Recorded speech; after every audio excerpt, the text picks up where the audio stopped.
ஜீவாக்கு ஒண்ணும் ஆக கூடாது. அவர் எப்படியாவது காப்பாத்தணும்பா. அதெல்லாம் ஒண்ணும் பயப்படாத கண்ணே.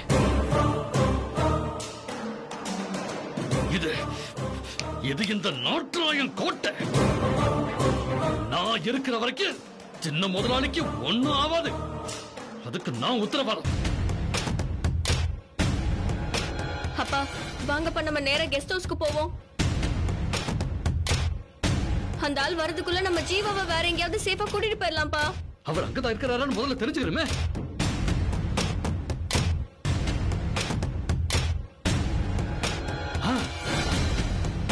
அந்த பையன் ரவி இருப்பான்ல, அவன்கிட்ட கேட்க.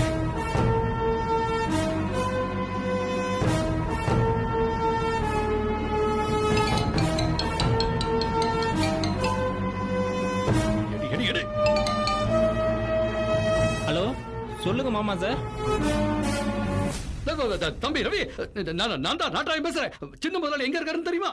மாமா சார், திட்டுப்பாறை வரைக்கும் போயிருக்கான் மாமா சார். திட்டுப்பாறைக்கா? சரி, முதலாளி, பெரிய முதலாளி உங்க கூட இருக்கிறாரா? இருக்காரு மாமா சார். குடு குடு குடு, போன குடு. ஒரு முக்கியமான விஷயம், உடனே போன குடு. சரிங்க மாமா சார். அப்பா, யாரு? நாட்ராயன் மாமா சார் உங்கள்ட்ட ஏதோ முக்கியமா பேசணுமா? குடு. என்னங்க சொல்றா. பெரிய முதலாளி, ஒரு சின்ன பிரச்சனை ஆகி போயிருச்சுங்க. இந்த குருமூர்த்தி படுபாவி நம்ம சின்ன முதலாளி இருக்கிற இடத்த தெரிஞ்சுக்கிட்டு அவரை தேடி திட்டப்பாறைக்கு போயிட்டு இருக்கானுங்க. இப்பதான் தகவல் வந்துச்சு. என்னடா சொல்ற? நீங்க அங்க போயிருக்க, நான் முதல்ல வந்தேன்னா அவரை கூப்பிட்டு கிளம்பிடுறேன். நீங்க போயிட்டீங்கன்னா அவரை கூப்பிட்டு உடனே அங்க கிளம்பிருக்க முதலாளி. குருமூர்த்தி ஜீவாவை தேடி இங்கே வந்தானா? ஐயோ, என்னையா சொல்ற? ஜீவா திட்டுப்பாறைக்கு போயிருக்கிறது அவனுக்கு எப்படியா தெரியும்? முதலாளி மனுஷங்க இப்ப அதெல்லாம் விலைக்கு சொல்றதுக்கு நேரம் இல்லைங்க. நான் முதல்ல அங்க வரேன். சின்ன முதலாளி காப்பாத்துற வழியை பாப்போம். வச்சிருங்க முதலாளி. என்னங்க? அப்பா, ஒரு சின்ன தப்பு நடந்து போச்சு. என்னடா? ஏதோ டிராமா பண்ணி ஏன் மூலியமா குருமூர்த்தி ஜீவா இருக்கிற இடத்த தெரிஞ்சுட்டான். உடனே போவோம் வாங்க. என்னப்பா இது? எங்க எனக்கு ஒண்ணுமே புரியல.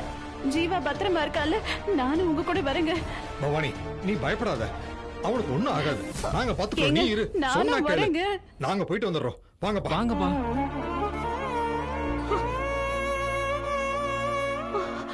சரிவா, நான் திட்டப்பாறை வரைக்கும் போயிட்டு வந்துடுறேன். நாங்களும் வரோம்ப்பா. எமாடி, அங்க சூழ்நிலை எப்படி இருக்கு என்னன்னு தெரியாம உங்களை எல்லாம் கூட்டு போறது சரி வராதுமா.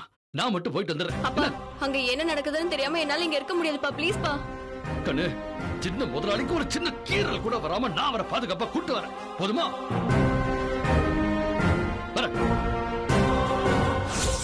எனக்கு என்னமோ ஜீவாக்கு வந்திருக்கிற கண்டம் குருமூர்த்தி தானே தோணுதுப்பா. அதுல இருந்து நம்ம பாப்பா ஜீவாவை காப்பாத்திட்டா நம்ம நினைக்கிறதெல்லாம் நல்லபடியா முடிஞ்சிடும்பா. மது, நீ மட்டும் என் கூட வா. இவன் எதுக்குங்க? வரேங்கா.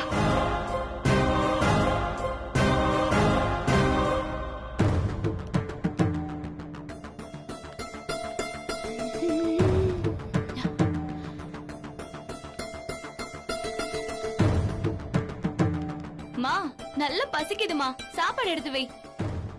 பசிக்குதுமா. ஒரு உசுருக்கு ஒலை வச்சுட்டு இப்ப உனக்கு சோறு கேக்குதா? சோறு என்னம்மா, உன் பேச்சே சரியில்லையே. நீ என்ன காரியம் பண்ணிட்டு வந்திருக்கன்னு தெரியுமா? ஏமா, நான் என்ன தப்பு பண்ண? இன்னைக்கு நம்ம வீட்டுக்கு ஒருத்தரை கூட்டிட்டு வந்தியே, அவர் யாருன்னு தெரியுமா? ஜீவா சாரோட நெருங்கின சொந்தக்காரரு. ஏய், அவர் யாருன்னு ஊருக்கே தெரியும்டி, உனக்கு எப்படி தெரியாம இருக்கு? யார் அது? ஏ கையில கையில என்னம்மா? அன்னைக்கு ஒரு போலீஸ்காரும் ஜீவா தம்பியும் சண்டை போடுற படத்தை எனக்கு காட்டுனல, அதை காட்டு. அத பார்த்ததுக்கு அன்னைக்கு திட்டின, இன்னைக்கு நீயே கேக்குற? ஷோ, காட்டுடி.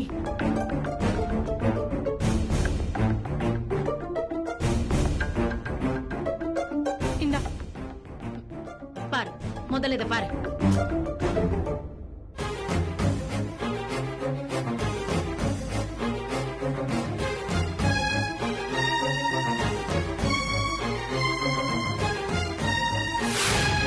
என்னம்மா இது? ஆமா, ஏற்கனவே 2 பேருக்கும் ஏதோ பயங்கர சண்டை நடந்திருக்கு. இப்ப அவரு ஜீவா தம்பி தேடி வந்திருக்காரு. நீ வேற அவரை கூட்டிட்டு போய் ஜீவா தம்பியை காட்டி கொடுத்திருக்க. ஷோ இனி என்ன நடக்க போகுதோ. ஆமாமா, ஜீவா சார் ஏற்கனவே என்கிட்ட சொன்னாரு நான் போலீஸ் எல்லாம் அடிச்சேன்னு. நான் தான் ஏதோ பொய் சொல்றாருன்னு நம்பல. அடி போடி, நானும் நீ போகும்போது ஜாடையா கூப்பிடலான்னு பார்த்தேன். ஆனா உன்னை கூப்பிடவும் முடியல, தடுத்து நிறுத்தவும் முடியல. உண்மையிலேயே நான் கவனிக்கலமா. இப்ப என்ன பண்றது? நீ போனதுக்கு அப்புறம் நாட்ராய் ஐயா கிட்ட போன் பண்ணி சொல்லிட்டேன். அவரு நான் பாத்துக்கிறேன்னு சொல்லிட்டாரு. அப்புறம் என்ன நடந்ததுன்னு தெரியல. ஜீவா தம்பி இப்ப கெஸ்ட் ஹவுஸ்ல இல்லையா? இல்லம்மா, அவரு திட்டப்பாறைக்கு போயிருக்காரா. நான் பாத்துக்கிறேன்னு அந்த போலீஸ்காரன் சொல்லிட்டு போயிட்டாமா. ஐயோ, இப்ப என்ன பண்றதுன்னு தெரியலையே. ஜீவா சார் இப்ப எங்க இருக்காருன்னு எனக்கு தெரியும்னு சொல்றேன்ல. அவருக்கு எந்த ஆபத்தும் வராது, நான் பாத்துக்கிறேன்.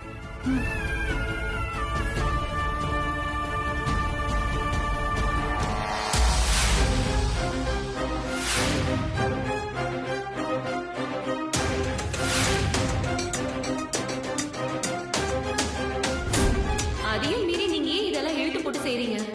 ஒருவேளை இதெல்லாம் செஞ்சா நான் மனசு மாறிடுவேன் நீங்க நினைச்சீங்களான்னு தெரியல. அப்படி நீங்க நினைச்சிருந்தா என்ன ரொம்ப மோசமா எடை போட்டீங்கன்னு அர்த்தம்.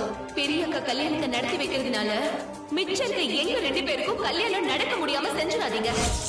மயிலு நிஜமாவே பேசினாளா இல்ல வேணும்னு பேசினாளான்னு கன்ஃபார்மா தெரியலையே. என்ன நினைச்சான்னு எனக்கே குழப்பமா தான் இருக்கு. ஒருவேளை மயிலு சொன்னதுதான் உண்மையா? அவ மேல இருக்கிற அக்கறையினாலதான் இதெல்லாம் செஞ்சுட்டு இருக்கேன். அந்த குடும்பத்துக்காக செய்யறேன்னு சொல்றது என்னையும் கூட ஏமாத்துறதுக்காகவா? இல்ல, சத்தியமா இல்ல. அந்த குடும்பத்து மேல இருக்கிற அக்கறையினாலதான் செய்யறேனே தவிர மயிலை இம்ப்ரெஸ் பண்றதுக்காக இல்ல. மயிலுக்கு இது நல்லா தெரியும். அவ வேணும்னே தான் பேசியிருக்காங்க. அவளை டிஸ்டர்ப் பண்ணாம இருந்தா அவ என் காதல புரிஞ்சுப்பா, தானா என்னை தேடி வந்துருவான்னு நினைச்சேன். ஆனா நடக்கிறதையெல்லாம் பார்த்தா அவ என்னை விட்டு விலகி போற மாதிரி தான் இருக்கு. அவளுக்கு எப்படி என் காதல புரிய வைக்க போறேன்? உன் மனசை எப்படி மாத்த போறேன்?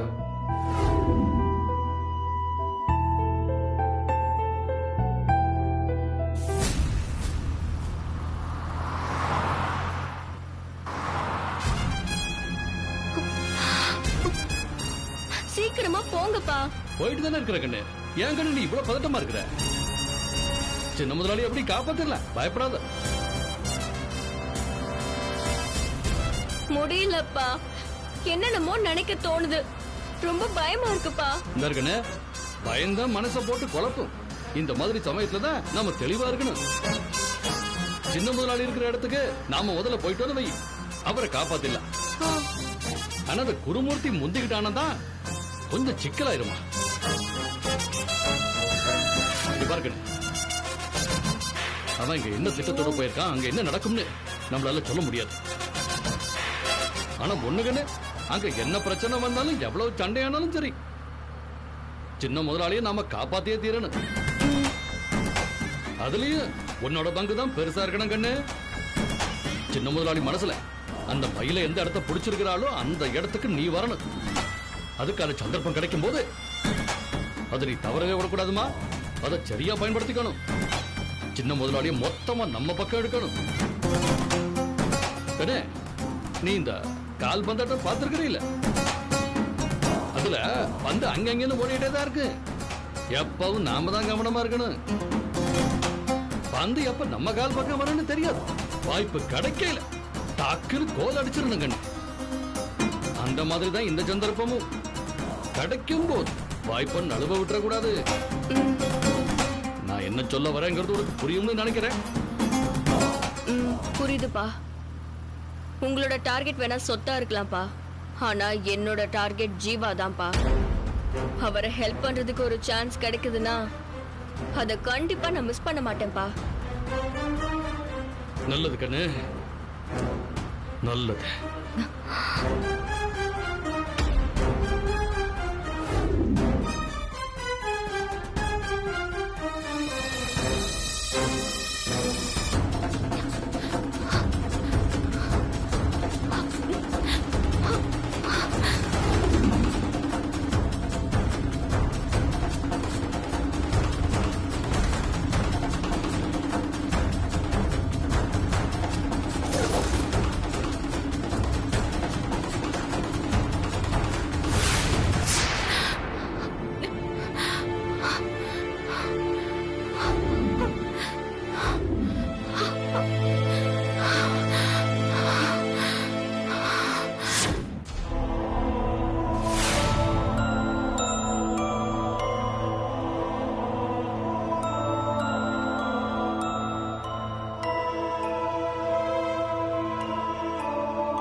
சாரிங்கப்பா. எங்கள் மேலே நம்பிக்கை வச்சு ஜீவாவுக்கு துணையாக எங்களை அனுப்பிச்சிங்க. நாங்கள் கொஞ்சம் கேர்லெஸ்ஸாக இருந்துட்டோம்.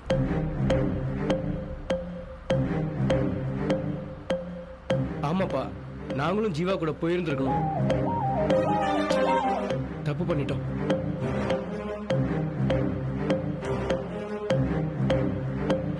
அவன் தனியா போனது கூட ஒரு பிரச்சனை இல்லப்பா. அவன் இருக்கிற இடம் அந்த போலீஸ்காரனுக்கு தெரிஞ்சதுதான் பிரச்சனை. எவனோ ஒருத்தன் ஜீவாவை பத்தி விசாரிக்கிறான்னா நீ கேர்ஃபுல்லா இருந்திருக்க வேண்டாமா? அவன் கேட்டான்னா நீ எப்படி ஜீவா இருக்கிறத சொல்லலாம்? அப்பா, அது நான் சொல்லப்பா, அது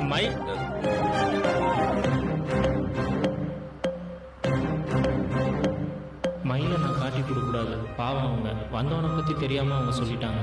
அவங்க தான் இதுக்கு காரணம்னு சொன்னால் எல்லாரும் மயிலை தப்பாக நினைக்க ஆரம்பிச்சிடுவாங்க. என்னாச்சு ரவி? ஏதோ சொல்ல வந்த, சைலண்ட் ஆயிட்ட? அப்பா, ஜீவா இருக்கிற இடத்த நான் வாலண்டரியெல்லாம் சொல்லப்பா. ஃபோனில் பேசினவன் ஜீவாவோட சொந்தக்காரன்னு சொன்னான். கண்ணு முன்னால் பார்த்தும் பேச முடியலன்னு சொன்னான். எப்படியாவது அவனை பார்க்கணுன்னு சொன்னான் அவன். அந்த வார்த்தையை நம்பிதாப்பா நான் கொஞ்சம் ஏமாந்துட்டேன்.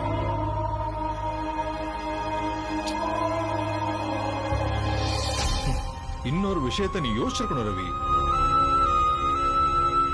ஜீவாவோட சொந்தக்காரன்னு சொல்ற, அவனுக்கு ஓன் நம்பர் எப்படி கிடைச்சது? அந்த டவுட் உனக்கு வந்திருக்க வேண்டாம்? உண்மைதான்ப்பா, எனக்கு அந்த நேரத்தில் அது ஸ்ட்ரைக் ஆகவே இல்லைப்பா. சொந்தக்காரன்னு சொன்னான், உரிமையாக பேசினானா, அதில் நம்பி தான் நான் அப்படி சொல்லிட்டேன்.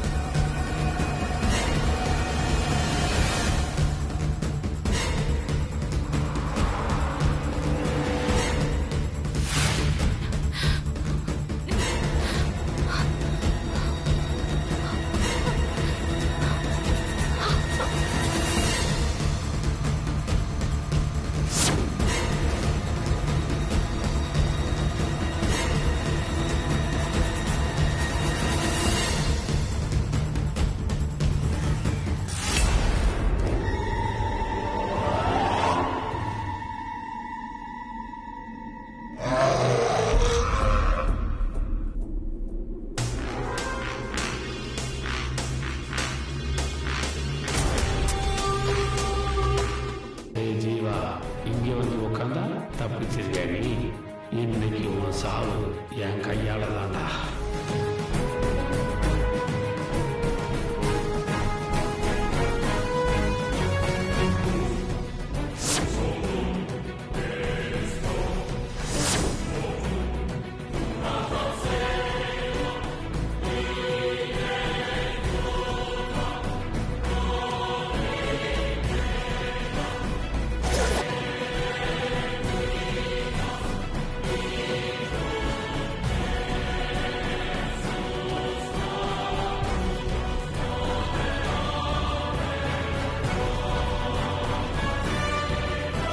வந்துட்டோமா?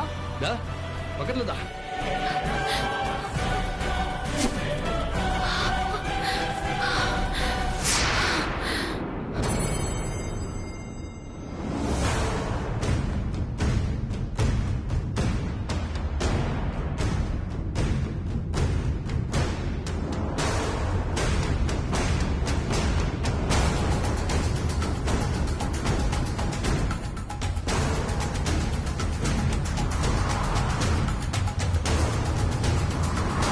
குருவை வார்ன் பண்ணிட்டோம்.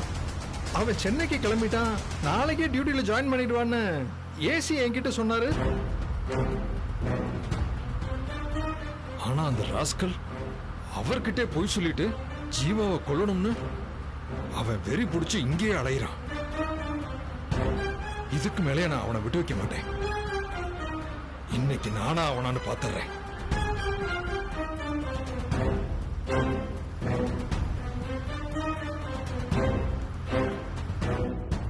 ஹலோ சார், நான் ராஜசேகர் பேசுறேன்.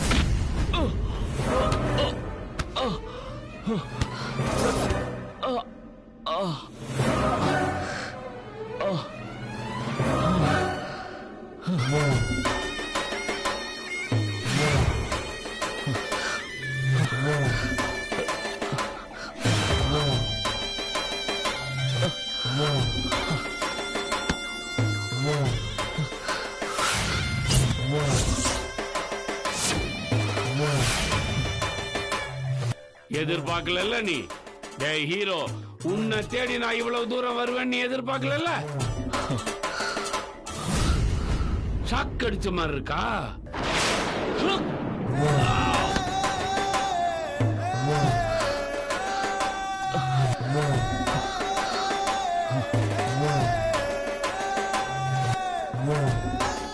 நீ ஊரை விட்டு ஓடி வந்து ஒளிஞ்சுக்கிட்டா உன்னை விட்டுருவேன்னு நினைச்சியா? நான் வெறும் போலீஸ்காரன் மட்டும் இல்லடா, இறைய தேடி தேடி வேட்டையாடுற மிருகம். இறை எவ்வளவுதான் பாதுகாப்பான இடத்துல மறைஞ்சிருந்தாலும் மிருகத்தோட குறியிலிருந்து தப்பவே முடியாது. என்னைக்காவது ஒரு நாள் வசமா மாட்டிக்கும். இன்னைக்கு நீயும் அப்படித்தாண்டா என்கிட்ட மாட்டி இருக்க. சார் இங்க பாருங்க, அன்னைக்கு நடந்த பிரச்சனைக்கு நீங்க தான் காரணம். வழியை விட மாட்டேன்னு தகராறு பண்ணது நீங்க தான். நீங்க தான் என்ன முதல்ல அடிக்க வந்தீங்க, அதனால தான் நான் உங்களை அப்ப அடிச்சேன். அந்த பிரச்சனை அங்கேயே முடிஞ்சு போச்சு. அன்னையிலிருந்து தான் எனக்கு இந்த கௌரவம் மரியாதையெல்லாம் உன்னால குறைய ஆரம்பிச்சது.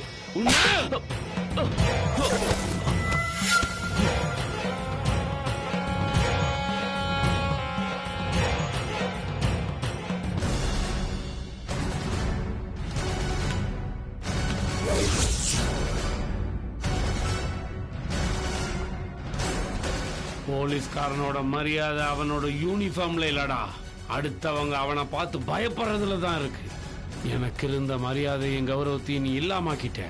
இப்ப எல்லாரும் என்ன பார்த்து கைகுட்டி சிரிக்கிறாங்க. டேய், என் டிபார்ட்மெண்ட்ல நான் சிங்கம் மாதிரி டெரரா இருந்தவன். ஆனா இன்னைக்கு என்னை எல்லாரும் கேவலமா பாக்குறாங்க, கேலி பண்றாங்க, சோசியல் மீடியாவில் மீம்ஸ் போட்டு அசிங்கப்படுத்துறாங்கடா. இதுக்கெல்லாம் காரணம் நீ. உன்னை பழிக்கு பழி வாங்காம என் ஆத்திரம் அடங்காதுடா.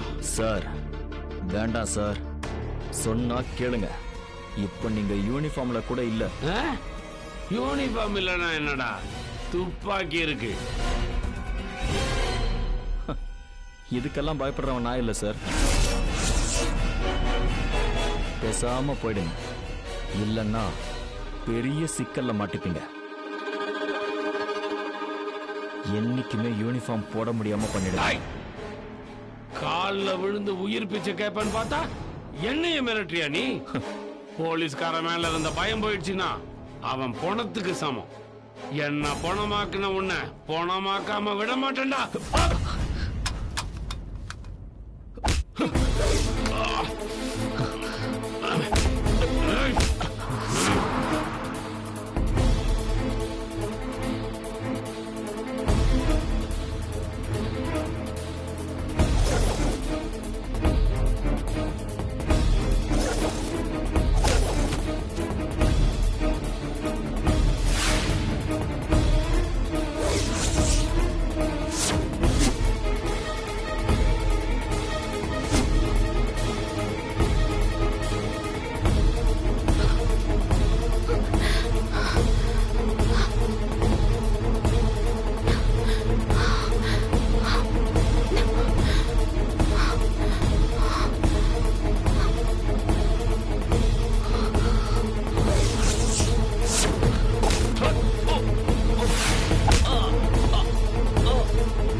இன்னைக்கு நீ எங்கிட்ட இருந்து தப்பிக்கவே முடியாதுடா.